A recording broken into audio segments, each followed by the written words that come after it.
эстафетаны кафедрамыздың техника ғылымдарының кандидаты, профессор доктор Байжақпаевадан қабылдап алдым. Сенбей жұртқа тұрса да қанша мақтап, әуретеді ішіне булық сақтап. Өзіңе сен өзіңді алып шығар, еңбегіңмен ақылын екі жақтап. Өзіңді сенгіштікпен әуре етпе, құмарпаз боп мақтанды қуып кетпе. Жұртпен бірге өзіңді қосалдасып, салпылдап сағым қуған бойын етпе. Қайғы келсе, қарсы тұр құлай берме. Қызық келсе, қызықпа оңғақ берме.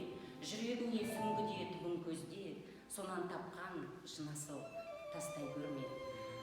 Қазақ халқының ұлы ғалама ақыны Абай Құнанбайұлының 175 жылдық мерейтойына арналған эстафетаны ары қарай жалғастыру, өзіміздің сүйікті ағайымыз техника ғылымдарының докторы, профессор, химия пәнінің мұғалімі Самғақов Сабырбек Ташанұлы.